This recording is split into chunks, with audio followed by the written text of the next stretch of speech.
श्री गुरु के पदों को है मेरा दंडौत प्रेम से, यही प्रेम हृदय स्थायी, कृपा दृष्टि वही। आचार करके ऐसा सनातन मुमुक्षु ने किया प्रश्न गुरु बोले सिद्धांत सबको। मैंने श्रुति स्मृति शास्त्र पुराण आदि यथा विधान कर्मों को उनके करके रखा, तो भी चंचलता मेरे मन की मिट्टी नहीं, समाधान नहीं स्थायी वो कैसे मुझको कहे। तब श्रुति को क्या है कम रहता कहाँ, हंसी कहा जिसे मैं क्या ध्यान में बैठता नहीं। देखना उसको कैसे जो देखे वह कौन है, जानना चाहता हूँ ये यथार्थ मुझको। मोक्ष दर्शन योग नामक अध्याय पहला संपूर्ण।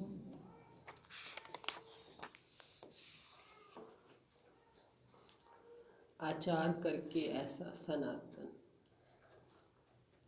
मुमुक्षु ने किया प्रश्न।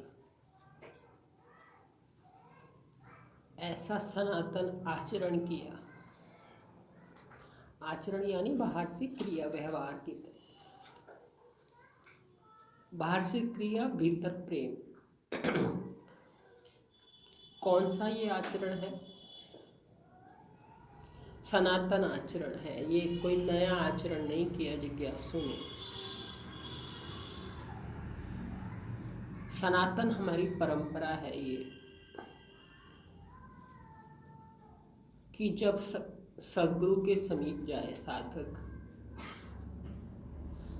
उद्धार के लिए, मैं को जानने के लिए, जिस मैं को वो जानता नहीं, जिस जगत को वो जानता नहीं, जिस जगदीश्वर को वो जानता नहीं, कोई भी तीनों में से कोई भी जिज्ञासा हो, जगत को लेके हो, जगदीश्वर को लेके हो, कि मैं को लेके हो, जीव को लेकर के हो। आचरण यही करते आए हैं हमारे सनातन धर्म में। सनातन ही ये आचरण है, इसलिए इसका नाम भी सनातन धर्म है। क्यों करते आए हैं? ये तब आचरण किया जब गुरु के समीप बैठने को मिला, प्रश्न करने के लिए मौका मिला, प्रणाम करने का मौका मिला। बहुत बार ऐसा भी हुआ कि गुरु के समीप पहुंचने का ही मौका शिष्य को जल्दी नहीं मिला। राजा जनक के पास जब शुकदेव जी गए, कई दिन उनको रोके रखा, अनंत परीक्षाएं ली, फिर जाकर के जनक जी के समीप गए। कठोपनिषद में हम देखते हैं, नचिकेता प्रश्न करता है यमराज जी से। सीधा तो वो बताते भी नहीं, पहले तो उसको बहुत प्रकार से बहलाते हैं कि ये मत पूछ, और कुछ पूछ ले। ये मौका सबको नहीं मिलता, जल्दी मिलता है तब जब सत्शिष्य हो, सद्गुरु हो और सद्गुरु प्रसन्न हो जाए।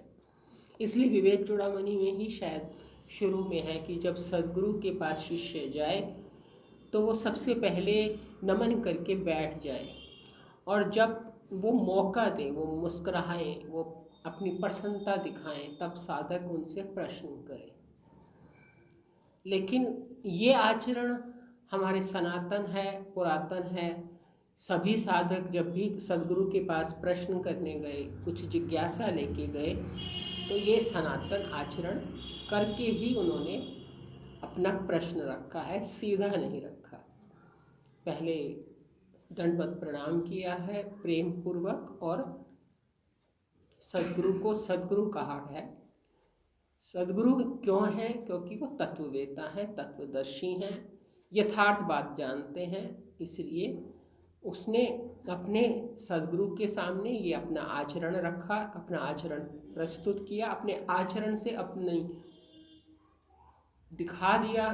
कहीं ना कहीं हमारा आचरण बता देता है कि हम किस तरह के हैं। हमारे आचरण से कहीं ना कहीं सब सदगुरु को समझ में आ जाता है कि हम किस तरह के हैं। क्योंकि बहुत बार स्वामी अवधेशानंद जी जब आते थे तो वो कहते थे कि एक बार किसी संत के पास कोई गए और दरवाज़ा बंद करना, जहाँ से वो घुसे वो दरवाज़ा बंद करे बगैर अंदर आ गए। उन्होंने कहा जिसको इतना ही ध्यान नहीं रहता कि ये शिष्टाचारी नहीं है कि जहाँ घुसे हैं खुले खोला है तो उसे बंद भी करना है, तुम ब्रह्म विद्या कैसे याद रखोगे। तो बहुत छोटी छोटी बातों से हमने देखा है हमारे सदगुरु और भी जितने संत हैं, बड़े महाराज जी, और भी जितने हमने संतों को पढ़ा है या सुना है, उनकी ये विशेषता रहती है कि वो हमारे छोटे से आचरण से, छोटी सी क्रिया से हमारा अंतःकरण पहचान लेते हैं और फिर उसी अंतःकरण की पात्रता भी समझ लेते हैं। तो यहाँ मुमुक्षु के आचरण से उसकी सात्विक श्रद्धा सिद्ध हुई। ये सात्विक श्रद्धावान का ही आचरण है जो उसने किया है। और अब उस सात्विक श्रद्धावान के आचरण को, जो कि सनातन आचरण है, सात्विक श्रद्धावान ही सनातन आचरण को मानता है, उसको आचरण में लाता है। मुमुक्षु ने किया प्रश्न, अपने सनातन आचरण को सात्विक श्रद्धावान जिज्ञासु ने जब किया और ये उसके अंतःकरण की पात्रता भी दिख गई और उसने उस आचरण को मान करके अपनी पात्रता सिद्ध भी कर दी। तो क्या कह रहे हैं कि किया प्रश्न, गुरु बोले सिद्धांत सब वो सुनो। वो प्रश्न करने लगा, उसने किया प्रश्न। क्या प्रश्न किया अभी नहीं बता रहे, अभी उसने किया प्रश्न। पर इससे पहले कि वह प्रश्न करें, गुरु बोले, क्या बोले? सिद्धांत। गुरु बोले मैं तुझे सिद्धांत सब वो सुनो, मैं तुझे सब सिद्धांत सुनाऊंगा। सिद्धांत का मतलब, सिद्धांत शब्द है तो सीधा सा अर्थ, लेकिन सीधे से अर्थ से पूरी पिक्चर क्लियर नहीं होती, पूरी बात नहीं समझ में आती। सिद्धांत का शाब्दिक मतलब होता है जो अंत में सिद्ध होता है। हमने एक चीज समझी है कि हमारा अद्वैत सिद्धांत, जिसे हम अद्वैत सिद्धांत कहते हैं, उसका ये सिद्धांत का ये नियम है कि सर्व खल इदं ब्रह्म नेना नास्ति किंचन। ये सिद्धांत है। सिद्ध क्या हुआ अंत में कि सर्व एक ब्रह्म ही है, किंचित मात्र भी नानापना नहीं है। या जैसे श्री कृष्ण भगवान ने कहा कि विश्व में सब मैं ही हूँ, दूसरा कुछ है नहीं। ये सिद्धांत हो गया, यानी अंतिम बात जो सिद्ध हुई। अब ये जो अंतिम बात सिद्ध होती है, ये कैसे सिद्ध होती है, कैसे सिद्ध होती है? सिद्धांत तो है, थ्योरी तो ये है। जैसे हम विज्ञान में पढ़ते हैं तो पहले हम थ्योरी लिखते हैं, सिद्धांत लिखते हैं, फिर प्रयोग करते हैं और फिर अंत में हम भी प्रयोग करने के बाद लिखते हैं कि हाँ ऐसा ही सिद्ध हुआ। तो प्रयोग कैसे किया जाए? सिद्धांत तो बताएंगे, सिद्धांत वो सुनाएंगे, पर जो वो सिद्धांत सुनाएंगे वो ऐसे ही नहीं सुनाएंगे कि बस ये सिद्धांत है कि सर्व खल इदं ब्रह्म नेना नास्ति किंचन, सर्व एक ब्रह्म ही है, नानापना किंचित मात्र भी नहीं है। ये इस तरह सिद्धांत नहीं सुनाएंगे। सुनाएंगे सिद्धांत, पर उसे प्रयोग में करके सुनाएंगे, करके दिखाएंगे कि कैसे ये सिद्ध होता है कि विश्व में सब मैं, किंचित मात्र भी नानापना कैसे नहीं है। इसी को कहते हैं सिद्धांत सुनाना। खाली थ्योरी नहीं, प्रयोग में करके दिखाना। जो प्रयोग में करके दिखाए उसी को ही विज्ञान की रीति कहते हैं, जो आगे हमें कही जाएगी कि ये विज्ञान की रीति है। विज्ञान की रीति का मतलब है जो हम कह रहे हैं वो हम करके दिखाएं। हम कह रहे हैं 2+2 मतलब 2+2 4 होता है, तो हम इसे आपको प्रयोग में करके भी दिखा सकते हैं कि 2 और 2 4 ही होते हैं। हम ऐसे कोई आपको जबरदस्ती थोप नहीं रहे कि 2 और 2 4 मानो। वो कोई देश हो, कोई समय हो, वैदिक काल हो कि द्वापर काल हो कि त्रेता काल हो कि कलयुग हो, हर समय में 2 जोड़ो तो 4 ही होते हैं। ना कोई देश का फर्क है, ना कोई जाति का फर्क है, ना कोई धर्म का फर्क है, हर जगह 2 और 2 4 होते हैं। ऐसे ही ये भी एक सिद्धांत है, जैसे 2 और 2 4 होते हैं, ऐसे ये भी एक सिद्धांत है कि सर्व एक ब्रह्म ही है, दूसरा कुछ नहीं है। वो चाहे द्वापर युग हो, त्रेता हो, कलयुग हो, भारतवर्ष हो, पाकिस्तान हो, कहीं भी चले जाओ, अमेरिका चले जाओ, विश्व में कहीं चले जाओ, जब सिद्धांत है तो सिद्धांत है, वो सब जगह है। उसे कोई माने ना माने उससे कुछ फर्क नहीं पड़ता। इसलिए बिल्कुल जितना सच 2 और 2 प्लस 2 4 होता है, और वो सिद्ध भी किया जा सकता है, क्योंकि होता है तो सिद्ध भी किया जा सकता है। और जो चीज़ सिद्ध की जा सकती है वो हर जगह मान्य है। कोई कहे कि हम नहीं मानते तो वो उसकी इच्छा है, बाकी मानने योग्य है क्योंकि सिद्ध की जा सकती है, हर काल में सिद्ध की जा सकती है, हर देश में सिद्ध की जा सकती है, हर अंतःकरण उसको अपने अंतःकरण में सिद्ध कर सकता है। इसलिए उसका नाम है सिद्धांत। जैसे हम कहें ना पानी का मतलब क्या है, तो पानी एक ही चीज़ क्यों है, तो उसका जो फॉर्मूला है वो हर जगह वही है। वो पानी खारा हो, उबला हुआ हो, बर्फ बन जाए, भाप बन जाए या सीधा पानी हो, पानी पानी ही रहेगा, उसका फॉर्मूला वही रहेगा, वही तत्व रहेगा, वही उसका सूत्र रहेगा, बदल नहीं जाएगा। देश बदलने से, काल बदलने से उसका सूत्र नहीं बदल जाएगा, वही रहेगा।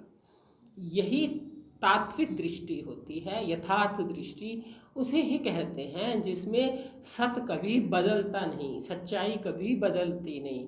सच्चाई वो होती है जो अंत में सिद्ध होती है, जो अंत में सिद्ध होती है, पर कैसे सिद्ध होती है, प्रयोग में करके दिखाई जा सकती है, प्रत्यक्ष दिखाई जा सकती है, सुन करके धारण करने से सबको दिख सकती है, क्योंकि वो सिद्ध की जा सकती है। अंत में सिद्ध का मतलब है जिसे हर कोई अंत में सिद्ध कर सकता है, पर सिद्ध करने की युक्ति बताई जाएगी प्रयोग में करके। जब प्रयोग में करके युक्ति बताई जाएगी तो आप भी उसे सिद्ध कर सकते हो, क्योंकि वो सिद्धांत है। सिद्ध कोई भी कर सकता है, देश का फर्क नहीं, काल का फर्क नहीं, युग का फर्क नहीं, बुद्धि का फर्क नहीं, सिर्फ एक ही चीज़ है, आप पात्र हो और बताने वाला सही तरीके से बताए, बस 2 ही शर्तें, तीसरी कोई शर्त नहीं है। इसलिए आचार करके ऐसा सनातन मुमुक्षु ने किया प्रश्न, गुरु बोले।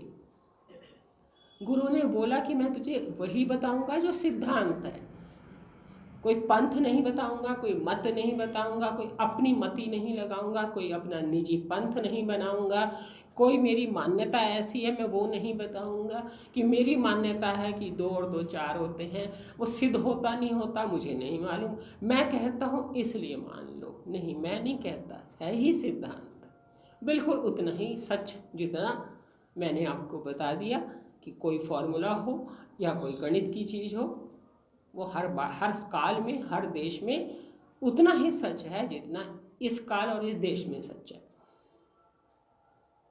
तो इसलिए इसका नाम सिद्धांत है। इससे पहले कि गुरु बोलते किया प्रश्न, गुरु बोले सिद्धांत सब वो सुनो, मैं तुझे सब कुछ सुनाऊंगा, वो सुनाऊंगा। अब सुनाऊंगा का मतलब है कि कैसे वो प्रूव होता है, कैसे वो सिद्ध होता है, कौन से तरीके से वो सिद्ध होता है। इसलिए ये ध्यान दीजिए कि जानने वाले हमेशा मैं को जानने आए। किसी ने कहा मैं कौन हूँ, कोई पुस्तक आप उठाओगे उसमें कोई प्रश्न मैं को लेके करेगा, कोई प्रश्न ईश्वर को लेके करेगा, कोई प्रश्न इस संसार को लेके करेगा, जन्म मरण को लेके करेगा, दुखों को लेके करेगा, सुखों को लेके करेगा, कैसे भी करे सभी का एक ही सिद्धांत, अंत में एक ही चीज़ सिद्ध होगी। तुम मैं को लेके प्रश्न करोगे तो ये सिद्ध होगा कि एक ही सत्य है। तुम जगत को लेके प्रश्न करोगे तो भी यही सिद्ध कर देंगे हम मतलब युक्ति संगत, प्रमाण संगत, शास्त्र संगत, अनुभव संगत। तब भी हम ये सिद्ध कर देंगे कि एक ब्रह्म ही है। तुम कहोगे ईश्वर क्या है, हम तब भी कहेंगे एक ब्रह्म ही है, दूसरा नहीं है। हम कहीं से तुम हमसे कहोगे कि क्या है, तो हमारे पास क्या का एक ही उत्तर है, एक ब्रह्म ही है, नानापना किंचित मात्र भी नहीं है। अब जो हमारा दूसरा पक्ष है कि नानापना किंचित मात्र भी नहीं है, वो भी हम सिद्ध करके बताएंगे। ऐसे ही नहीं कह देंगे कि हाँ नानापना सिद्ध नहीं होता। तुम हो, जगत जगत है, ईश्वर ईश्वर है, भेद सत्य नहीं है। ये तुम्हें जो लगता है कि तुम हो, जगत जगत है, ईश्वर अलग है, ये तुम्हारा भेद गलत है, ये तुम्हारा भेद मिथ्या है, ये सच्चाई नहीं है। इसलिए तुम कहीं से भी हमसे पूछ लो, हम तुम्हें तीनों तरह से एक ब्रह्म ही है ये सिद्ध करके बता सकते हैं, क्योंकि ये सिद्धांत है। कहीं से भी पूछो, अंत में यही सिद्ध होगा कि नानापना है नहीं और एक ब्रह्म ही है। अब दोनों पक्ष सिद्ध करने होंगे। एक पक्ष सिद्ध करने वाला गड़बड़ कर देता है, वो ब्रह्म तो सिद्ध करता है पर नानापना सिद्ध नहीं करता। पर शास्त्र, अनुभव, सद्गुरु की युक्ति दोनों पक्ष सिद्ध करेगी। एक पक्ष सर्व ब्रह्म है, दूसरा पक्ष नानापना नहीं है, क्योंकि नानापना के कारण ही जगत और जीव का भेद है। नानापना के कारण ही ईश्वर कहीं दूर बैठा है, वो कहीं दिखता नहीं है। तो ये सारे भ्रम हमारे गुरु बोले मैं सिद्धांत सुना करके सब दूर कर दूंगा। यानी गुरु सिद्धांत बोलेंगे, सिद्धांत बोलेंगे मतलब सिद्ध करके दिखाएंगे, इसलिए उसको वो सिद्धांत कह रहे हैं। कहे इसलिए रहे हैं सिद्धांत कि मैं सिद्ध करके दिखाऊंगा, जो बोलूँगा उसे सिद्ध करके दिखाऊंगा। तो गुरु बोले सिद्धांत, गुरु बोलते हैं मैं वही बताऊंगा जो मैं सिद्ध कर सकूं, मैं वही बोलूँगा ही नहीं जो मैं सिद्ध ना कर सकूं। मैं बोलूँ तुम्हें 2 और 2 4 होते हैं और सिद्ध ना कर सकूं तो फिर मैं क्या बोला। इसलिए सद्गुरु कहते ही उसे हैं जो कान में मंत्र ना दे, कान में मंत्र दे के हमें छोड़ ना दे। यहाँ कोई मंत्र दीक्षा नहीं ली जा रही है, कोई मंत्र दीक्षा दी नहीं जा रही है, सिर्फ शरण ली जा रही है, सिर्फ प्रश्न किए जा रहे हैं, प्रेम पूर्वक प्रणाम किया जा रहा है और उसके बाद प्रश्न पूछे जा रहे हैं। हमारी अनादि परंपरा यही है, आचार यही है। इसलिए मंत्र लेना गलत नहीं है, पर जैसे मैंने कितनी बार देखा है कि स्वामी परमानंद जी एक बात कहते हैं कि जहाँ भीड़ होती है समझो वहाँ भीड़ है। तो वो कहते हैं कि यदि तुमने भी मेरे से मंत्र दीक्षा ली पर भीड़ को देख के भीड़ों की तरह ली तो उस मंत्र दीक्षा का कोई फायदा नहीं है। मैं तुम्हें जो युक्ति देता हूँ उसको तुम यदि समझते हो और उस युक्ति को समझ के मुझे गुरु मानते हो तो मैं तुम्हारा गुरु हूँ। मंत्र दीक्षा लेने के कारण मैं तुम्हारा गुरु नहीं हूँ।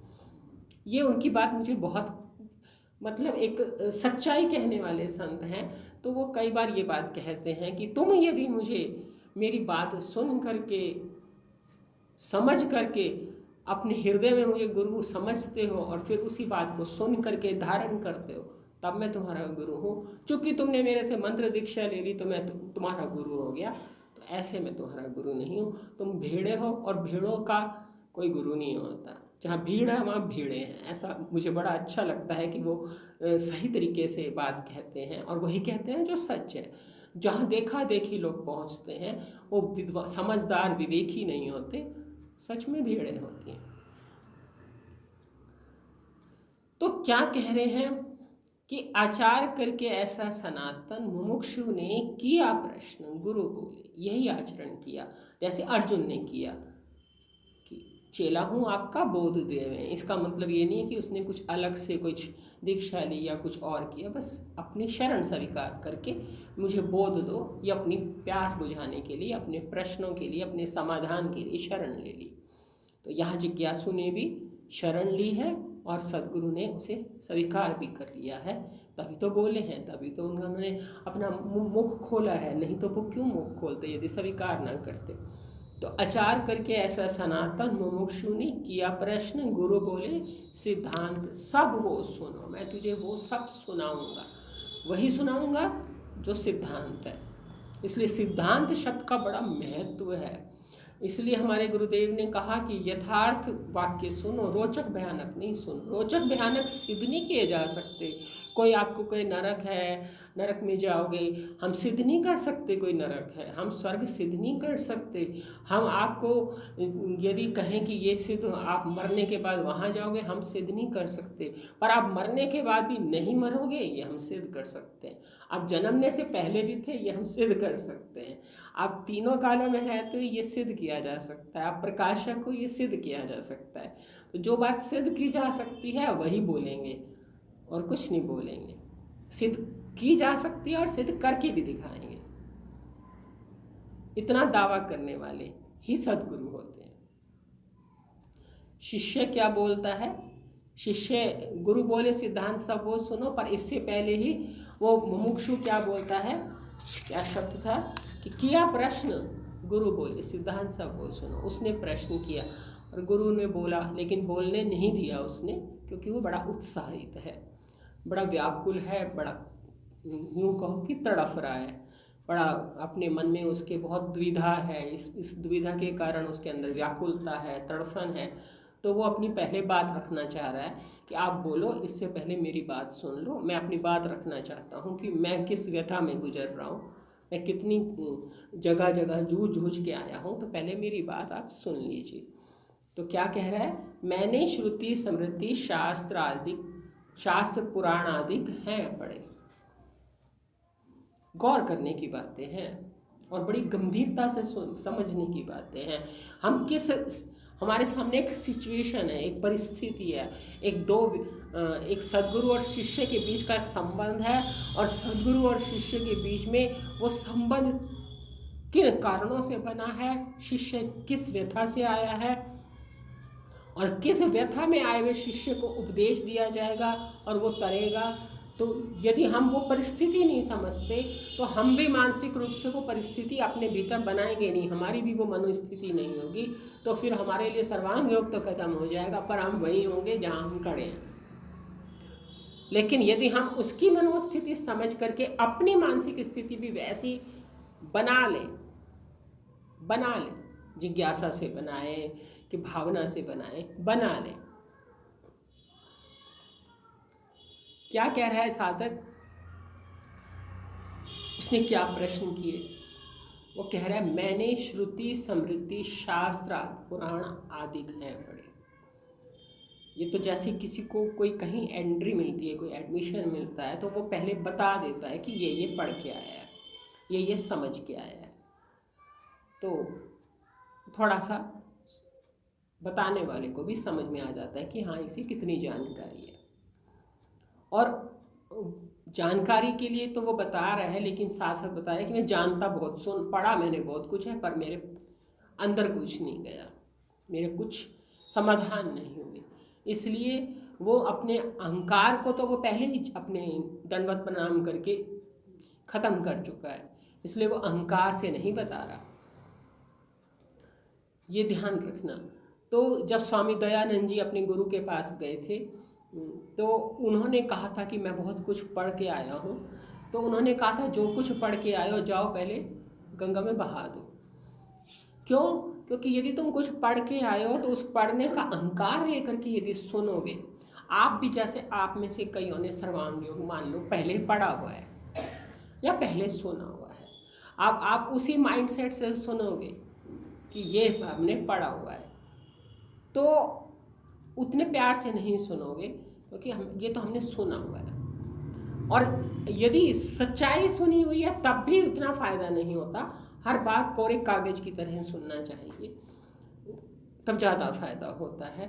और यदि कोई पढ़ के आया है तो उन्होंने स्वामी दयानंद जी को, उनके गुरु ने कहा कि जो कुछ पढ़ के आए हो सब बहा दो। बहा दो का मतलब अपने अंतःकरण से उसका अहंकार छोड़ दो, वो सोच उस जो तुम्हारी उससे सोच बनी है उस सोच को छोड़ दो। आपको याद होगा कि स्वामी जीवनानंद जी कई बार एक बात कहते थे कि यदि कोई किसी से सीख के आया, मान लो कोई म्यूज़िक सीख के आया, कोई चीज़ सीख के आया और उसने कहा मैंने ये सीखा हुआ है, उन्होंने कहा तेरी डबल फीस लगेगी, जो नहीं सीख के आया उसकी कम लगेगी। उन्होंने कहा मेरी क्यों डबल लगेगी, क्योंकि जो तू गलत सीख के आया है वो भी तो मुझे मिटाना पड़ेगा। तो जब हम कुछ जानते हैं ना तो वो जानना आगे एक दीवार बन के खड़ा हो जाता है कि हमें ये पता है। इसलिए मैंने देखा है कि स्वामी परमानंद जी की मैं फिर बात करूंगी कि वो कहते हैं कि तुम में से कई ऐसे साधक होंगे कि मुझसे सुनकर कि मेरे जैसा बोल लेते होंगे, शायद मुझसे भी अच्छा बोल लेते होंगे, पर बोलने का मतलब ये नहीं है कि तुम जैसा है वैसा जान भी चुके हो, समझ भी चुके हो, यथार्थ बोध भी है। तो बोलना अलग चीज़ है, याद करना अलग चीज़ है, पढ़ लेना अलग चीज़ है और बात की गहराई में घुसना अलग चीज़ है। इसलिए जो पहले से कुछ जानता है यदि वो कुछ सुनता है तो उसकी सोच वही पढ़े हुए को याद करके या जो उसने समझा हुआ है उसको बीच में वो आ करके खड़ा कर देता है, उसकी मैं आके खड़ी कर देती है, तो वो एक दीवार बन जाती है। इसलिए हमेशा शुद्ध भाव से, शुद्ध अंतःकरण से, सात्विक श्रद्धा से इस ब्रह्म विद्या को सुनना चाहिए। तो यहाँ पर जिज्ञासु भी अपनी मनोदशा बता रहा है कि मैंने श्रुति स्मृति शास्त्र पुराण आदि हैं पढ़े। देखो मैंने श्रुतियाँ पढ़ी हैं। श्रुतियों का मतलब है जो वेदों की श्रुतियाँ हैं, जो ऋग्वेद, सामवेद, अथर्ववेद आदि में जो भी श्रुतियाँ लिखी हैं वो मैंने पढ़ी हैं। स्मृतियाँ पढ़ी हैं, जो मनुस्मृति है या जितनी भी ये सब महान हुए हैं इन्होंने स्मृतियों को अपनी बनाई हैं, वो लिखे हैं। फिर शास्त्र यानी वो षड दर्शन है, जैसे न्यायिक है, वैशेषिक है, पूर्व मीमांसक है, उत्तर मीमांसक है, 6 दर्शन है। तो ये 6 दर्शन भी मैंने पढ़े हैं। उत्तर मीमांसा में जो व्यास जी ने लिखा है उसमें वेदांत है। तो शास्त्र पुराण आदि हैं पढ़े। तो मैंने श्रुति स्मृति शास्त्र आदि और पुराण भी पढ़े हैं। पुराण तो आप जानते ही हो, जितनी अनंत प्रकार के जिनमें रोचक ज़्यादा होता है, कहानियाँ ज़्यादा होती हैं, वो पुराण है। भागवत पुराण हो गया, गरुड़ पुराण हो गया, ये जितने भी पुराण हैं, शिव पुराण हो गया, ब्रह्म पुराण, विष्णु पुराण, बहुत से पुराण हैं। ज़्यादातर के रचयिता व्यास जी ही हैं। तो मैंने श्रुति स्मृति शास्त्र पुराण आदि हैं पढ़े, यथा विधान कर्मों को उनके करके रखा। सावधान हो जाओ, और बड़ी सावधानी की बात है, सोचने की बात है। शास्त्र में लिखी है, पढ़े, जिम्मेदारी से लिखी जाती है कोई बात, कोई भी उसे चैलेंज दे सकता है। कोई बात लिखी गई है, बड़ी चैलेंज दे सकता है। कोई मायानंद जी को ही आके चैलेंज दे सकता है कि तुमने ये बात कैसे लिख दी। तो उस चैलेंज को वो स्वीकार कर सकते हैं तभी लिख रहे हैं, ऐसे ही नहीं लिख रहे। एक चैलेंज है ये कि एक व्यक्ति आकर के, एक साधक आकर के ये कह रहा है कि मैंने श्रुतियाँ पढ़ी हैं, शास्त्र पढ़े हैं, स्मृतियाँ पढ़ी हैं, पुराण पढ़े हैं। और ऐसा ही नहीं कि पढ़े हैं, यथा विधान कर्मों को उनके करके रखा। सुन भी रहे हो? मुझे तो ऐसी वाइब्रेशन आ रही है जैसे आपके मन कहीं घूम रहे हैं। मैंने श्रुति स्मृति शास्त्र पुराण आदि हैं पढ़े, यथा विधान कर्मों को उनके करके रखा। मैंने उन्हें पढ़ा ही नहीं है, मैंने उनके हिसाब से कर्म भी किए हैं। यानी उन्होंने शास्त्रों में से क्या करें जिससे कि मोक्ष हो जाए, मोक्ष छूट हो जाए, यानी जान छूट जाए। क्योंकि यहाँ मुमुक्षु है जो मोक्ष की इच्छा के लिए आया है, तो उसने हर का शास्त्र में से, पुराण में से, श्रुतियों में से कोशिश करी है कि वो सब उठा ले जिससे कि उसको मोक्ष मिल जाए। उसको बंधन दिख रहा है अपने आप में, वो बंधन से वो छूट जाए। वो मुमुक्षु कहलाया ही इसलिए जा रहा है कि वो अपने को बंधन में महसूस कर रहा है। अपने आप को जानता नहीं है, इसलिए उसको इच्छा हो रही है कि मैं शायद अपने आप को जानता नहीं, इसलिए मैं अपने आप को बंधन में महसूस कर रहा हूँ, या मैं जगत को नहीं जानता इसलिए मैं इससे बंध रहा हूँ, या मैं ईश्वर को जानता तो मैं बंधन से निकल जाता। मैं पता नहीं क्या नहीं जानता जिसकी वजह से मैं इतना बंधा हुआ महसूस करता हूँ, और मुझे इस बंधन से निकलना है। मैं मुमुक्षु बन के जान छुड़ाना चाहता हूँ, मुझे मोक्ष की इच्छा है, यानी बंधन से छूटने की इच्छा है। तो जिसको बंधन से छूटने की इच्छा है वो जो भी कुछ उसने पढ़ा है उसके हिसाब से उसने कर्मों को भी किया है कि ये कर लो तो छूट जाओगे, ये कर लो तो छूट जाओगे। हर तरह से उसने कर्म किए हैं, यथा विधान, जैसे उन्होंने विधान बताया, जिस तरह से बताया, सब करके देख लिया मैंने, कर्मों को उनके करके रखा। मैंने उनके हिसाब से, विधान के हिसाब से, नियम के हिसाब से सब कर्म करके देखे हैं। ऐसा नहीं है कि मैं मतलब कोरा आ गया हूँ, कोई मेहनत ही नहीं करी मैंने, मैं कोई पुरुषार्थ ही नहीं करी, बस आ गया और प्रश्न करने लग गया। मैंने शास्त्र पढ़े, पुराण पढ़े, श्रुतियाँ पढ़ी, स्मृतियाँ पढ़ी, फिर उनके अनुसार कर्म भी किए, तो भी यथा विधान कर्मों को उनके करके रखा, तो भी चंचलता मेरे मन की मिटती नहीं। समस्या मेरी है चंचलता, पढ़ने से नहीं गई। मैंने पढ़ा पर गई नहीं, सब कुछ पढ़ा, समस्या मेरी जस के तस है चंचलता। चंचलता नहीं जा रही, करने से चंचलता जाती किसकी है? कर्मों को उनके करके रखा, वो पहले ही कह रहा है मैंने करके रखा, करा, उनके अनुसार कर्म किए। अब कर्म करेंगे तो कर्म करने में कर्ता बना रहेगा। अब कर्ता बना रहेगा तो जो कर्ता बनेगा, वो जो बनेगा ब्रह्म से भिन्न अपने आप को कर्ता बनेगा, तब उसकी चंचलता तो फिर वो बनने में लग गई। बनने के लिए चंचलता चाहिए। बिना चंचलता के बनना और चंचलता का तो चोली दामन का साथ है। ये तो आप ही महसूस करते ही होंगे। इधर बने इधर चंचलता, इधर मैं इधर चंचलता। कब तक चंचलता से जान छूटती है? जब तक मैं नहीं बनते। इधर मैं आई नहीं कि इधर चंचलता आई नहीं, इधर मैं त्यागी नहीं कि चंचलता चली गई, मैं को छोड़ा कि चंचलता भाग गई, मैं आई नहीं कि चंचलता आई। अब मैं क्यों आई? क्योंकि मैंने अपने आप को बांध लिया, बंध गया हुआ है। इसलिए तो मुमुक्षु बन करके आया कि मोक्ष की भूख लेके आया हूँ मैं। मुझे बंधन बड़ा लगता है। कर्मों को करके रखा, तो ये कर्मों को उनके करके रखा, ये कर्मों से उसका बंधन दिख रहा है ना आपको? जो करा उसके साथ बंध गया और उसका परिणाम देख रहा है शांति। कैसे मिले? कैसे मिले? इसलिए गौर करने की बात है। बोर मत हो। बोर इसलिए हो रहे हो कि अंदर आपके एक जिज्ञासु नहीं बैठा। एक जिज्ञासु इन बातों से कभी बोर नहीं होता। उसे सारा दिन सोचवा लो।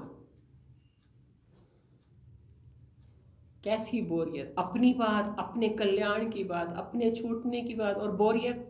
हाँ, बातों से जरूर बोरियत आ सकती है, इधर की उधर की। ध्यान देना, ऐसे ना समझना कि इतनी सी बात को इतना क्या खोलना। खोलना है ताकि बुद्धि खुले, समझ खुले, सोच खुले। संकीर्ण सोच को थोड़ा खोलना है।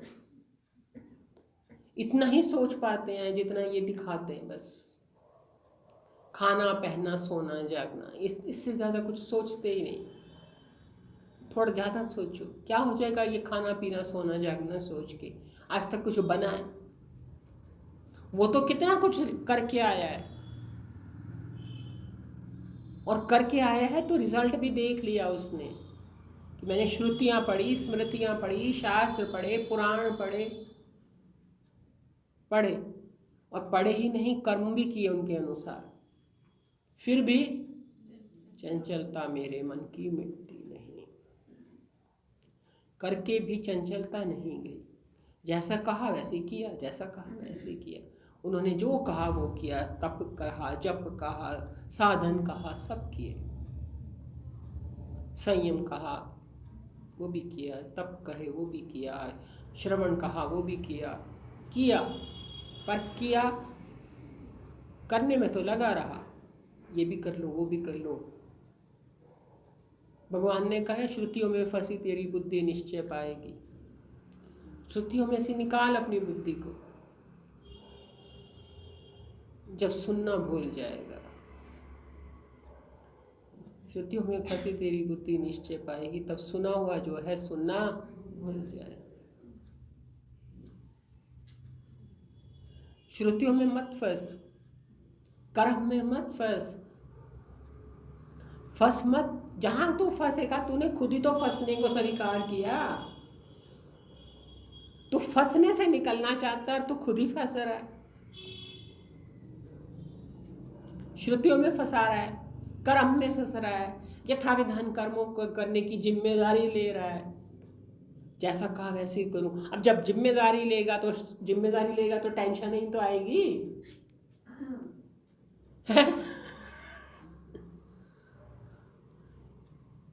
भाई मैंने ये कहा है, जैसा कहा है वैसा करना है, यथाविधान कर्मों को उनके करके लखा।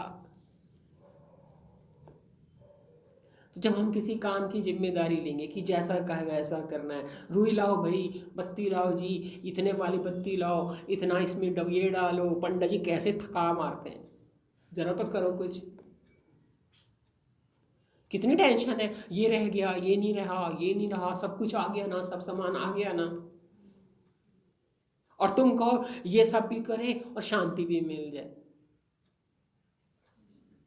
पूज्य भी महाराज कहते थे कि तुम रामायण का पाठ, तब रामायण का पाठ बहुत रखते थे, रामचरितमानस का, जब हम लोग थे तो कहते थे रखते हो रामायण का पाठ और करते हो भोग। कहते हो भोग लगना है, भोग कब होगा जी, इतने बजे होगा। जागरण का भोग कब होगा जी, इतने बजे होगा। तो तुम तो भोग के लिए करते हो, योग के लिए करते ही कहो। तभी तो भोग होता है। भोगी तो डालते हो, योग डालते हो, खुद तो तुम बैठते ही नहीं, सुनते ही नहीं। सप्ताह रख लो भागवत का तो तुम नहीं सुनते, रामचरितमानस रख लो तो तुम नहीं सुनते। तुम्हें तो आएगा एक चाय पानी पूछना है। जागरण रख लो तो तुम नहीं बैठते, कुछ भी कर लो तुमने तो सुनना ही कुछ नहीं। तो तुम्हारा तो भोग ही है, योग कहाँ से है। अब तुम करने में, तुमने इतने कर्मों को करने का जब तुम सिर पे जिम्मेदारी लोगे तो तुम्हारी चंचलता जाएगी। सहज कर्म में तुम्हारी चंचलता नहीं जाती, विशेष में तो कहाँ चली जाएगी। सहज कर्म में तुम इतने चंचल हो जाते हो। रोज का खाना पहनना है, उसमें तुम इतने चंचल हो जाते हो। जब विशेष करोगे तो कितने चंचल हो जाओगे, क्योंकि तब तो आपका कर्ता तेजी से खड़ा होकर कहेगा मुझे ये करना है, ये करना है। वहाँ तो तुम्हारी लोकेशना भी आके खड़ी हो जाएगी, वितेशना भी आके खड़ी हो जाएगी। तो वो तो और ज़्यादा चंचलता देगी, क्योंकि एशनाएँ भी आ जाएंगी। इतने लोग बुलाने हैं, ये ना रह जाए, वो ना रह जाए, जो आया है वो ऐसे ना चला जाए। अब चैन दे रहा है, बेचैनी दे रहा है। कहने को रामचरितमानस का पाठ है, कहने को भागवत का पाठ है, कहने को जगराता है, पर किसको चैन दे रहा है। चैन ऐसे मिलता होता तो कब का सभी ले लेते, ऐसे मिलता तो नहीं। मिलता जहाँ है वहाँ कोई जाना नहीं चाहता, इसलिए यहाँ ढूंढ रहा है।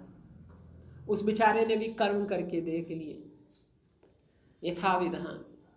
कीर्तन भी गए होंगे आप में से, हम देखते थे, अब तो पता नहीं मुझे। जब हम छोटे थे हम देखते थे, हमारे परिवार में जितने लोग आए, कोई कीर्तन जाता था, राम दरबार जाता था, कोई व्रत रखता था, कोई जप करता था,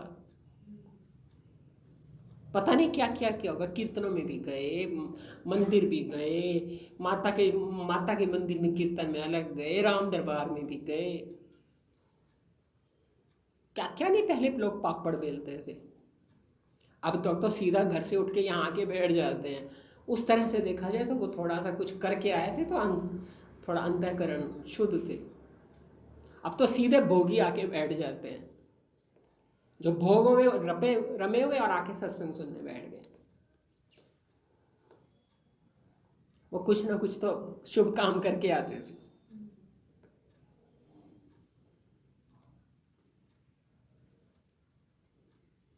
तो देखा जाए करते तो बतेरा कुछ थे। हम भी छोटी उम्र में राम दरबार जाते थे, मुझे याद है मैं भी जाती थी। अच्छी लगती थी राम जी की कथा, लेकिन मनोरंजन। और मुझे ये भी याद है कि एक बार मैं पूज्य भी जी गए थे स्वामी अखंडानंद जी का सत्संग सुनने शुक्रताल में। शुक्रताल था कि हरिद्वार था, बहुत छोटी थी मैं, 5th 6th में पढ़ती होंगी। तो हम लोग भी गए हुए थे, बीजी वहाँ बाद में, मतलब बीजी आए हमें बाद में पता लगा, हम गए हुए थे घूमने के हिसाब से। तो पता चला तो मम्मी गई कि मैं भी सुनूंगी, तो मैं भी मम्मी के साथ जाके बैठी। मुझे अच्छी तरह याद है मैं पूरे टाइम सोई रही थी, मुझे कुछ पल्ले नहीं पड़ा था। बस मैंने ये देखा था कि उनके नीचे आसन बिछाया किसी ने और उन्होंने फेंक दिया, बस।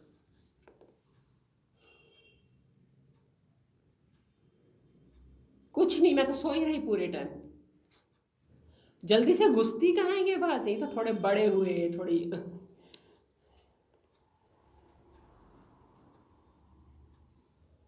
तो ध्यान से देखा जाए इस विद्या में दिल कितनों का लगता है। आप पीछे में से देख लो, कई ऐसे बैठे जिनका अभी भी सुन रहे हैं, मेरा दिल नहीं लगा हुआ।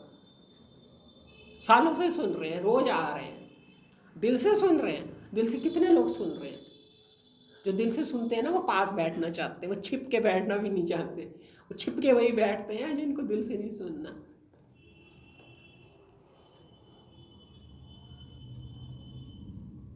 बचते हैं वो।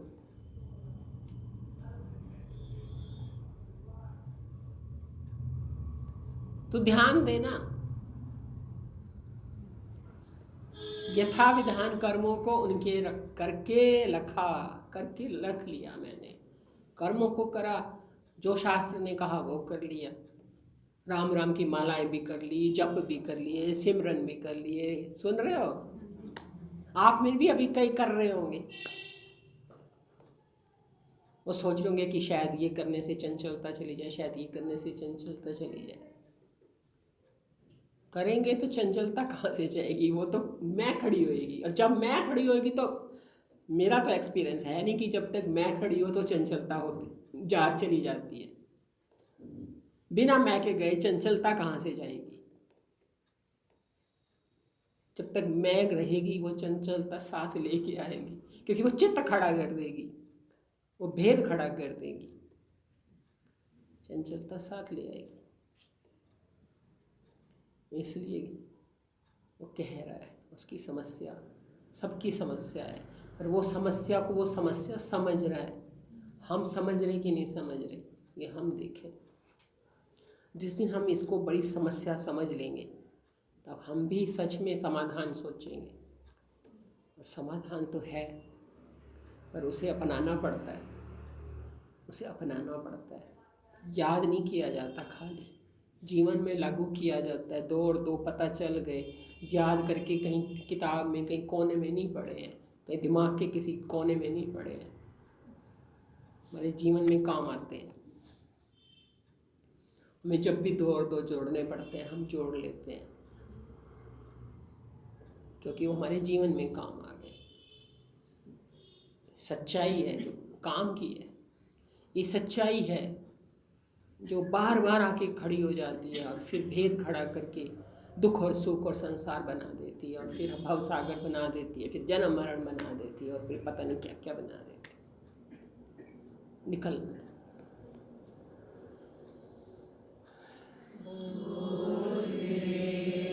श्री सद्गुरुदेव